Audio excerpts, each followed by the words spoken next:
دكتور، لو هتشرح جراحة التجميل لشخص عادي في دقيقة واحدة هتقول ايه؟ سؤال رائع جدا. هنقسمه جراحة تجميل من فوق خالص كده زي الشجرة من فوق. احنا في نقابة الأطباء اسمنا جراحين تجميل وإصلاح، يعني عندنا جراحات جمال وجراحات إصلاح. جراحات الجمال اللي هي المشهورة الناس كلها تعرفها دي ربما ممكن تكون 20-30% بس من شغلنا. عبارة عن ايه؟ تكبير الثدي، تصغير الثدي، شفط الدهون، شد الترهلات ما بعد الولادة، ما بعد جراحات السمنة المفرطة. وده جزء قوي ومهم وكتير جدا بنأديه للناس. بس عاوز اوضح معلومه صغيره ان في جزء منه فعلا شكلي وده مهم، وفي شق منه وظيفي. يعني تصغير الثدي ربما يكون حاجه وظيفيه مهمه جدا. لو زاد الحجم جامد هيؤدي الى غضروف في الرقبه، فغضروف في الرقبه ده بيحولوه لدكتور مخ والاعصاب يطلب مني اجراء عمليه تصغير ثدي. كذلك ترهلات البطن ممكن تاثر كتير جدا لو حجمها زايد على الفقرات القطنيه من تحت. ففي جزء عاوز اوضح ان هو جزء وظيفي مش بس شكلي.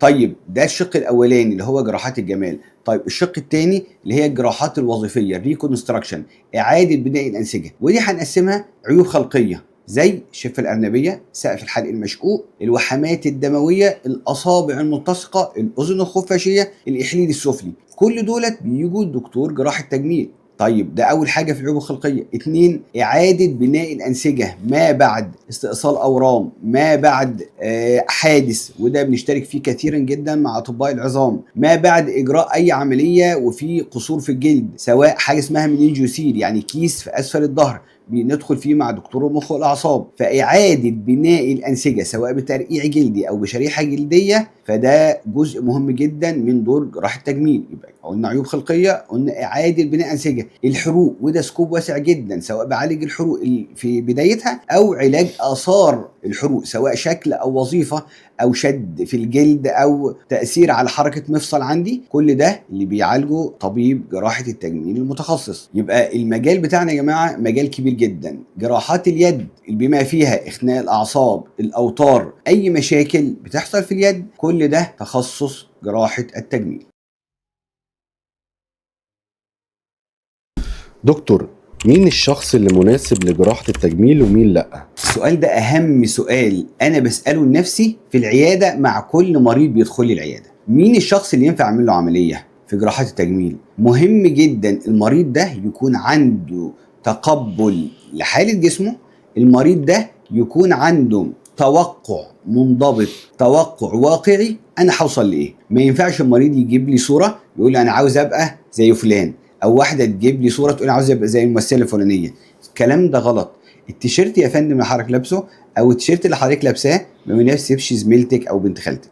ما ينفعش اعمل عمليه عشان حد قريب يعملها، الكلام ده مش صح. فلازم انا ما يكونش عندي بادي ديسمورفيك سندروم، يعني انا مش واثق في طبيعه جسمي.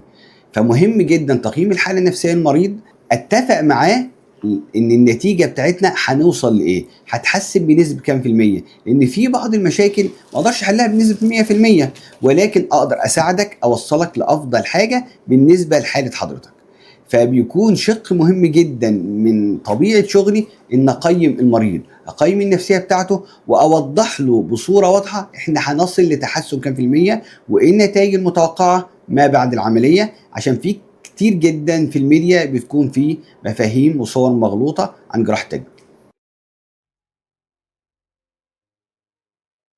طب وإيه أكتر مفهوم غلط بتسمعه عن جراحات التجميل؟ جراحات التجميل بيبقى ليها تصورات عند الناس، من اشهرها واللي الناس فاكراها غلط اول حاجه ان انا اقدر اغير كل حاجه، ان انا معايا عصا سحريه، عصا موسى. كتير كل يوم في العياده بيجي لي ناس متخانقين، واحد معور حد او كده، يا دكتور عاوزين دي تختفي، عاوزين دي ما تظهرش تاني، وخد الفلوس اللي انت عاوزها.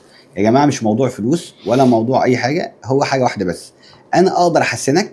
عندها تقنيات حديثه، ليزر، ميزوثيرابي، بلازما، كريمات تجميل، جلسات رائعه جدا. اقدر احسنك بنسبه كام؟ 40 50 60% 70% بناء على طبيعه حالتك. وفي حالات اقدر اوصل لنتائج اكتر من كده 80 و90%، لكن مش هقدر تختفي. انا بقول للناس كل يوم في العياده محدش يقدر يرجع خلقه ربنا الا ربنا، لكن انا هقدر اساعدك واقف جنبك، اسيب لك اقل اثر ممكن واحسن حالتك افضل حاجه بالنسبه لحاله حضرتك انت. ده اول مفهوم. المفهوم الثاني الغلط جدا في جراحه التجميل ان اي مريض تناسبه اي عمليه. يعني حد يجي يقول لي انا عاوز اعمل شفط دهون زي استاذ خالد، عاوز اعمل شفط زي بنت خالتي. لا يا فندم، انا السؤال اللي برفض اجاوب عليه كل يوم على الواتس وكل يوم على صفحه الفيس، يا دكتور العمليه دي بكام؟ ما اقدرش اجاوب على السؤال ده، لان انا مش ببيع موبايل فحضرتك هتاخد اوفر من المكان ده ومكان ده ومكان ده وهو نفس الموبايل بنفس الامكانيات هتاخد سعر ارخص. لا، انا لازم اقيم حاله حضرتك، وقبل ما اقول لحضرتك التكلفه كام اقول لحضرتك حاجه واحده، حضرتك مناسبك العمليه ولا لا؟ انا جالي مره عيان من المنصوره وطلب مني يقول لي يا دكتور بعد اذنك انا عاوز اعمل شفط دهون. فحتى ابص عليه قلت له بس يعني حضرتك مش تخين قوي. قال لي انا عندي دهون على الكبد. يا فندم ازاي حشو دهون على الكبد؟ فمعلومات غلط. ربما واحد يكون وزنه 130 كيلو 140 كيلو جاي يطلب مني شفط دهون، خطأ. حضرتك يناسبك جراحات سمنه مفرطه. طيب حد وزنه 80 90 كيلو والمريض ده عاوز يعمل تكميم معده، ليه؟ عشان هي ولدت 3 مرات.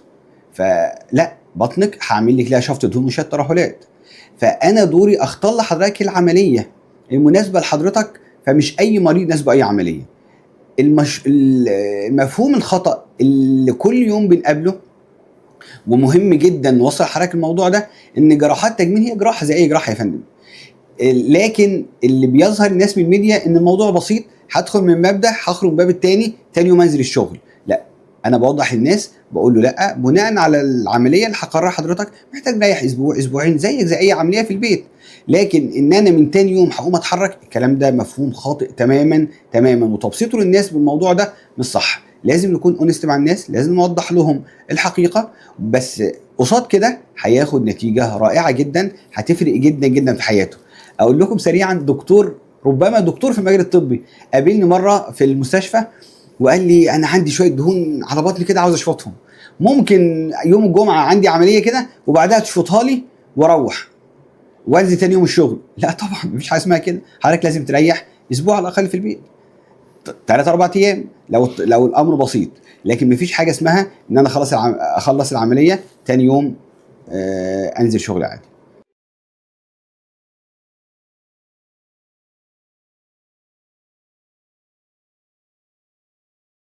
امتى تقول للمريض الجراحة هي الحل وامتى تقول لا؟ دكتور جراح التجميل دوره مهم جدا، ان هو بيفصل، احنا ترزية يا فندم، بفصل القرار بناء على المريض. we tailored the decision according to the patient. ففي مريض داخل لي يا دكتور اعمل لي عمليه، انا محتاج اعمل عمليه. يا فندم مش هنتحسب بالعمليه، ممكن اعمل لي جلسه ليزر، ممكن نعمل جلسه بلازما، ممكن نمشي على كريمات، ممكن نعمل جلسه تقشير، في حاجات كتيره جدا. لكن العمليه مش هي دايما الحل. انا بعمل معادله واشوف انا لو دخلت عمليه هتحسن بنسبه كام في الميه، طب لو في بدائل تانية هعملها هتحسني بنسبه كام في الميه. فدي بتبقى يعني معركه مع العيان، ان هو شايف ان العمليه ربما تكون الحل الامثل والافضل واللي هيوصله النتيجه النهائيه لحل مشكلته. ربما ده يكون صحيح في حالات، وانا اقول مريض انت عاوز تعمل عمليه، الجلسات مش مفيده ليك، والعكس مريض عاوز يعمل جلسه، عاوز يعمل جلسه تفتيت دهون، عاوز يعمل حقن موضعي، لا، قرارك يا فندم هو العمليه. فانا دوري ان اختار لحضرتك القرار الصح المناسب لحضرتك اللي هيوصلك لافضل نتيجه مرضيه لحاله حضرتك. المريض اللي انا برفض اجراء العمليه يبقى نسبه تحسن مش هتكون اقوى حاجه. دكتور، ايه الرسالة اللي حابب توصلها لأي شخص بيفكر يعمل جراحة تجميل؟ الشخص اللي بيفكر يعمل عمليه جراحه تجميل انصحه الاول ان هو يتأنى، يختار الطبيب الثقه المؤهل انه يجري الجراحه بتاعته، دي اول حاجه. رقم 2، نعرف ان احنا بنعمل عمليه الهدف منها في اكتر الاوقات ان انا احسن شكلي، فلازم يكون عندي قناعه داخليه ان عامل الموضوع ده عشاني انا، مش عامله عشان حد. انا كل يوم في العياده عندي ناس انا جاي اعمل العمليه دي انا مش مقتنع بيها، بس عشان خايف جوزي يتجوز عليا، هو اللي طلب مني الطلب ده بس انا مش راضيه. طيب انا حصل لي ظرف فطلقت، فانا كان زوجي بيعيب لي على الجزء ده فانا عاوز اغيره. انا بشوف الحاله بقول لها يا فندم حضرتك وذ النورمال، حضرتك طبيعيه جدا. واحده عاوزه اعمل تصغير انف عشان زوجي متضايق منها. انت عندك اولاد يا فندم؟ اه عندي 4 اولاد. يعني هو زوجك النهارده بعد 4 اولاد يعني بنتكلم في 10 15 سنه لسه فاكر ان يعني مناخيرنا فيها مشكله؟ لا. فنخلي بالنا القرار ده مش مشكله عمليه ساعتها، لو عايز نعمل عمليه هنعملها، بس لو انا عندي قناعه داخليه ان في مشكله عندي هساعد حضرتك او حضرتك نحلها، مش عشان حد تاني وانا مش مقتنع اعمل عمليه اصلا. الجزء والشق النفسي مهم جدا. انصح اي مريض ان يكون عنده توقع عقلاني للنتائج، مش توقع غير واقعي، ان انا شايف حد تاني عاوز يبقى جسمي زيه. لا يا فندم، حضرتك هيبقى افضل حاجه وافضل شيب لجسم حضرتك انت، لجسمك انت. مش عاوز انا ابقى زي فلان، لا، انا عاوز تبقى انت او تبقي انت في افضل صوره لحضراتكم. دكتور، ليه كلمة جراحة تجميل دايما بتتربط بالشكل بس؟ سؤال رائع جدا جدا جدا، بقالي فتره كبيره عاوز اجاوب عليه. بس خليني في الاول اسال المشاهد اللي قاعد ورا الكاميرا، واسال حضرتك يا استاذ خالد، مين المريض اللي ممكن يتوجه لدكتور جراحة تجميل؟ ايه الشكوى اللي تبقى عنده ويتوجه يطلب الخدمة دي في عيادة استشاري او اخصائي جراحة تجميل؟ أعتقد يا دكتور أي حد عايز يحسن شكله أو مظهره. شكله او مظهره، كلام رائع، دي الفكرة عامة. حتى انا ساعات بتسأل سؤال، يعني انت يا دكتور محمد خد تخصص ده بيعمل شفط دهون، شد ترهلات، واحد عنده جرح في وشه، ممكن ده السكوب اللي يكون عند الناس، لكن السكوب ده ربما لا يتجاوز 20-30% من التخصص بتاعنا. ده كان ملخص بسيط يعني ايه جراحات تجميل، مين المريض المؤهل لجراحات تجميل، ازاي اتوقع النتائج بتاع جراحة تجميل.